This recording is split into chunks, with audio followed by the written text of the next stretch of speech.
Okay, let's get down to it. Studying for that exam, we are going to focus today on property valuation and financial analysis. The top takeaways. Go ahead and expect 14% of the licensing exam to be related to property valuation and financial analysis. Evaluation. Evaluation is the process of forming an opinion of a property's value. An appraisal is an unbiased estimate of value of a property as of a specific date. A comparative market analysis, CMA, is an informal estimate of market value prepared by a real estate licensee. A broker's price opinion, BPO, is similar to a comparative market analysis, but isn't as detailed. Price. Price is the amount actually paid for a property, which may not be the same as its market value. Cost. Cost is the amount required to construct a new building or recreate one that has been destroyed. If you find yourself getting tripped up on a couple of these differences, just remember that price, the amount actually paid for a property, could be $1. Someone could technically sell their home for $1. Just because the price is $1 doesn't mean that the market value of the home is $1.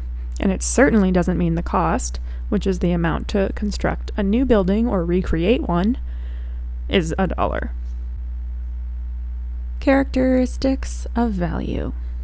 4 characteristics of value: demand, utility, scarcity, and transferability, or dust. Demand: how popular or desirable a property is. Utility: property's function. Scarcity, which relates to market supply. And transferability: the ease with which another person can purchase the property. A property with a title defect may suffer a loss of value because of the difficulty in transferring title to another. Remember that the 4 characteristics of value have to do with fairies and pixie dust. Types of value. Market value: the most probable price a property will sell for in an open market if neither the buyer nor the seller is under duress. Value in use: what a property is worth to the person using it. Assessed value: what the local taxing authority thinks the property is worth. Mortgage value: price at which the property can be loaned on or sold for at a foreclosure sale. Insured value: cost to replace or rebuild a property. Investment value: a return on investment a property may provide. Principles of value. Certain economic principles of value have an effect on a property's value. Some of these are the principle of conformity. A property's value is determined in part by how well it conforms to its surrounding area. The principle of competition. A property's value is determined in part based on what else is available. Principle of substitution. A reasonable person won't pay more for a property if a comparable one can be had for less. Principle of contribution. The value of any given change to the property is dependent on the property's value as a whole. Because of this, the same improvement to 2 different houses may result in an increase in value in one, while the other sees no appreciable change. Highest and best use. This is the most profitable, legally permitted, and possible use of a property. When vacant land is appraised, the appraiser should consider the highest and best use. Plottage. When vacant land is appraised, the appraiser should consider the highest and best use. Plottage. This is when joining 2 adjacent parcels increases the overall property value beyond what each parcel would be worth if sold separately. Regression. A property's value declines due to neighboring properties' decline in value.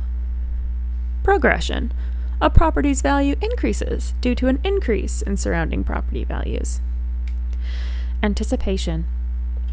The expectation of events may prompt changes in property value. For example, a suburban residential property that's located near the site of a proposed public park may see an increase in value before the park is actually built. Supply and demand significantly affects property value. More demand than supply means buyers are competing for the same properties, driving prices up.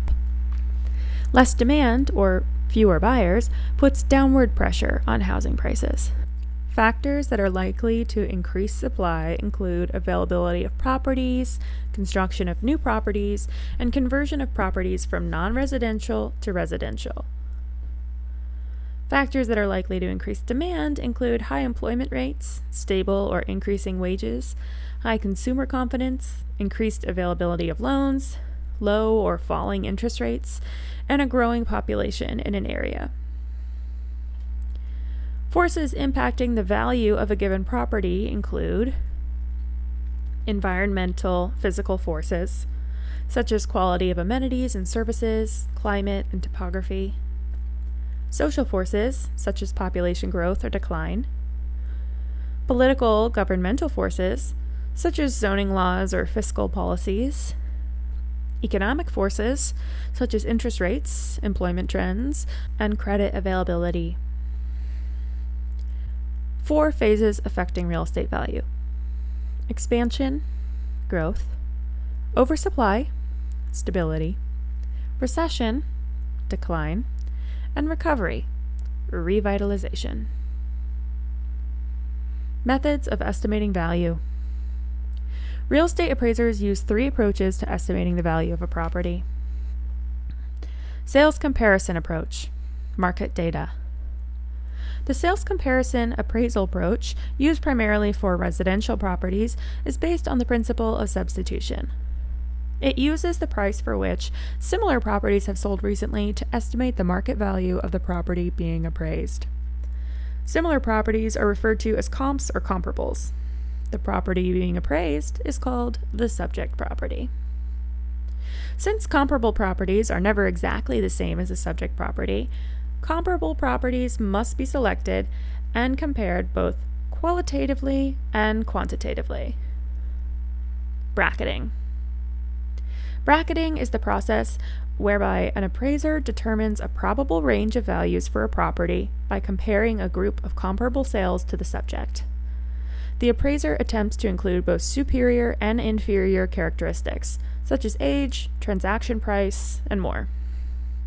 Appraisers will adjust the price at which each comparable sold, up or down, as needed, in order to reflect the differences between the subject property and the comparables. The goal is to artificially modify the sales price of the comparables to create the same value for features, location, condition, and even timing of the sale as the subject property. This allows the appraiser to arrive at a value for the subject property based on the comparable's adjusted sales prices. For example, if the subject property has 2,000 square feet of living space and the comparable has 2,200 square feet, the appraiser will subtract 200 square feet of value from the comparable sales price to make the comparable the same as the subject property. Appraisers will make adjustments for a number of factors, applying the elements of comparison in this specific order.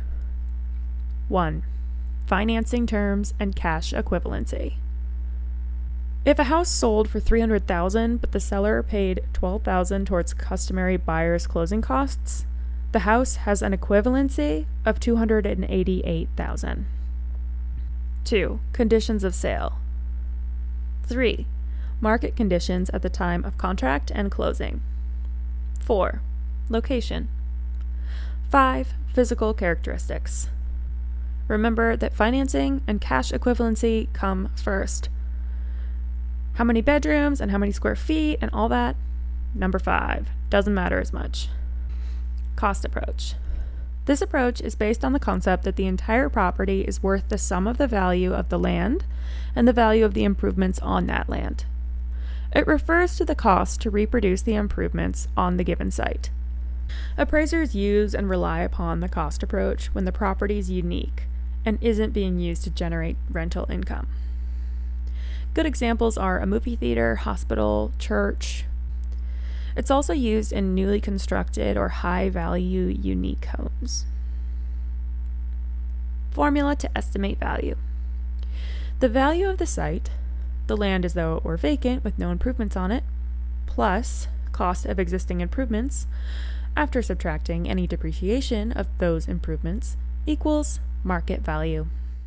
3 causes of depreciation: external depreciation, functional obsolescence, and physical depreciation. External depreciation, aka economic obsolescence, is caused by factors outside the property. For example, a nearby airport.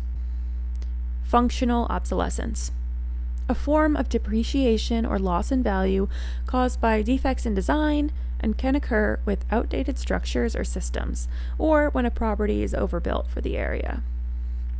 Physical depreciation occurs with wear and tear, damage, and improper maintenance. Curable depreciation. Curable depreciation refers to an item of physical deterioration or functional obsolescence where the cost to cure the item is less than or the same as the anticipated increase in the property's value after the item is cured. Incurable depreciation includes items it's not practical to correct. The replacement cost bases values on the cost to build a functionally equivalent property. The reproduction cost determines cost to build an exact replica of the property with the same materials and efficiencies. Remember that replacement literally is replacing the property, whereas reproduction is the exact same replica of the property. If a kid loses their doll, you can replace it with a new doll. Or you can try to build an exact, reproduced replica of that same doll. The cost approach. Cost approach assumes the land is vacant and bases opinion on highest and best use. Income approach.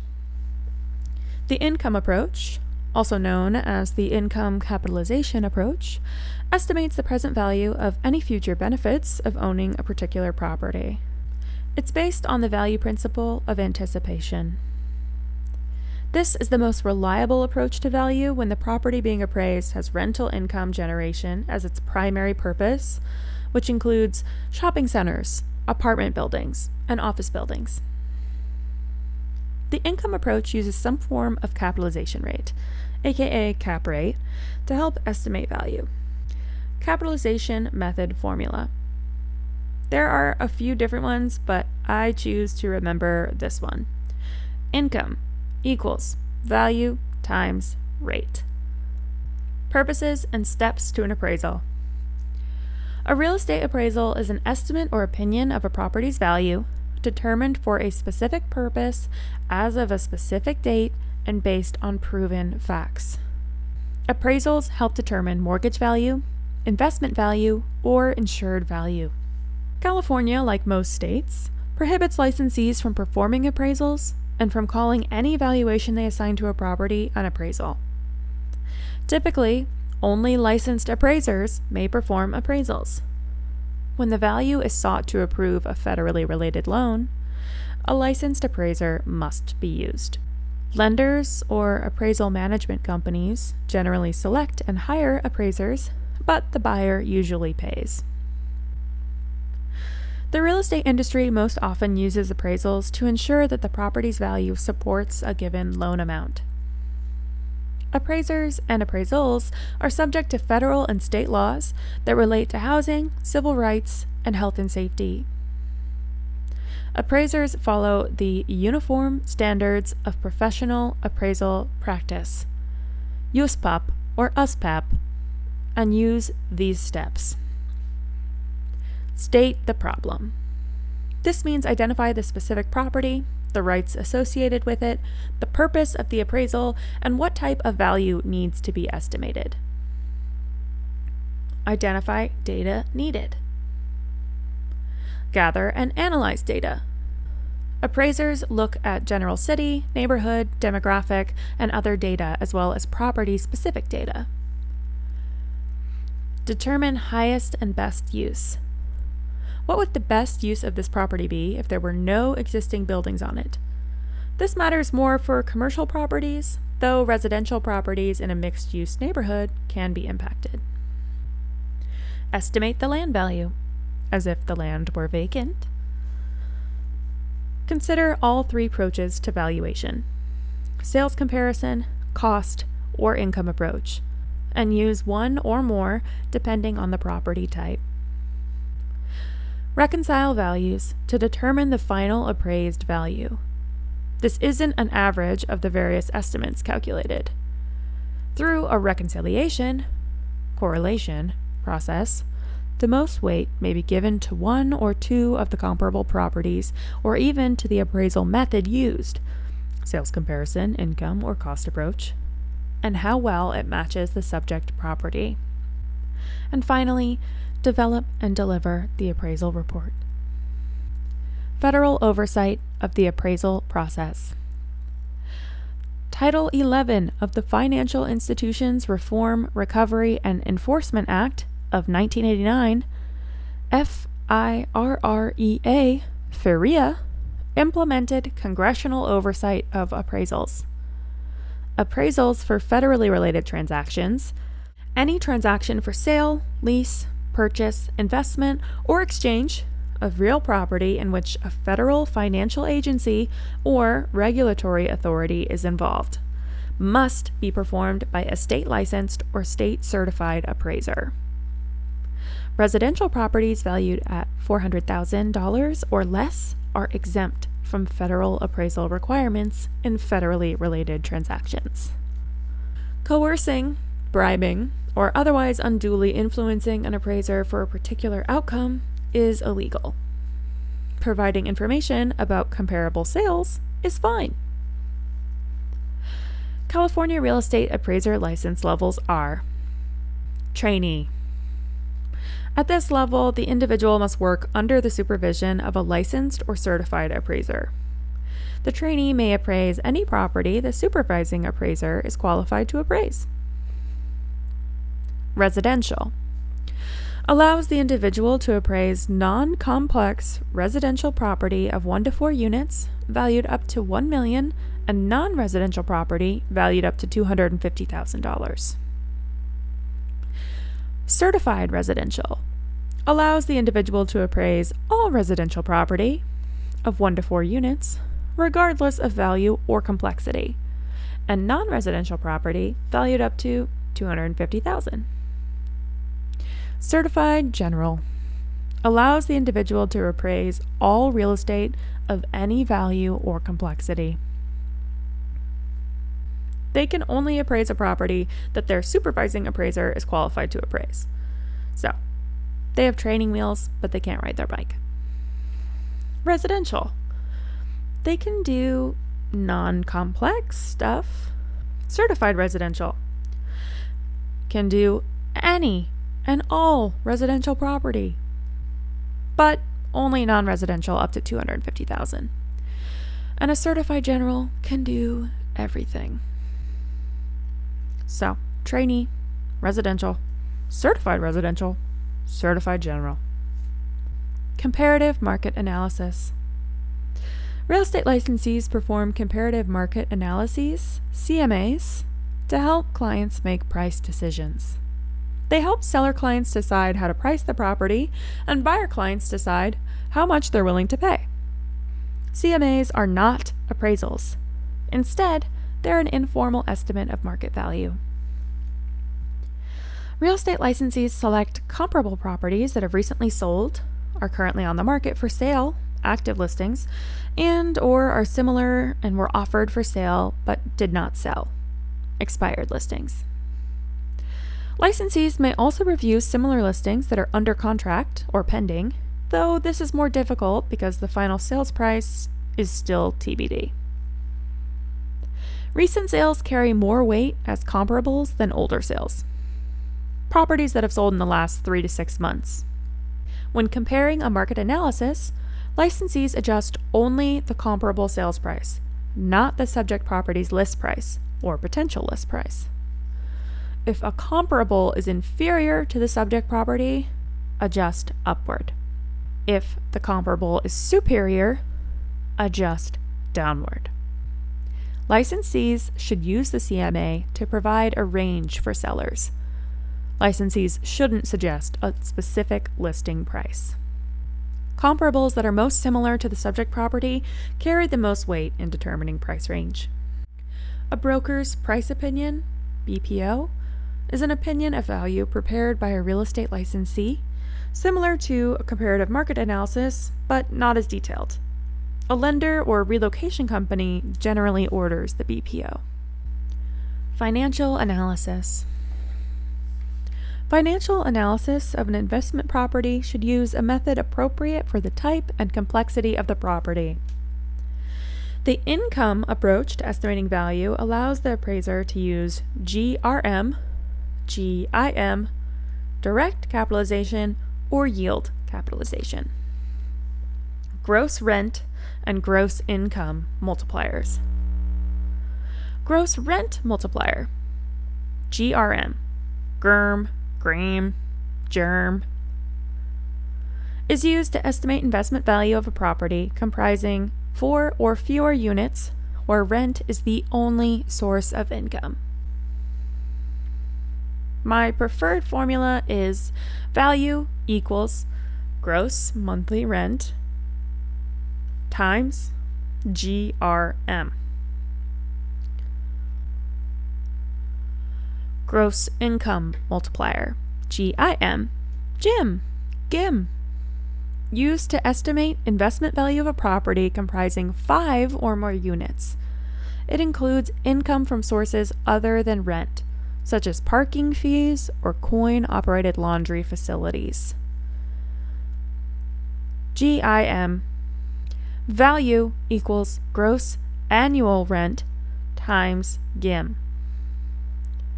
Remember that GRM, monthly rent, so value equals GMR times GRM, GRM, versus for GIM, it's annual, annual. Value equals gross annual rent times GAIM.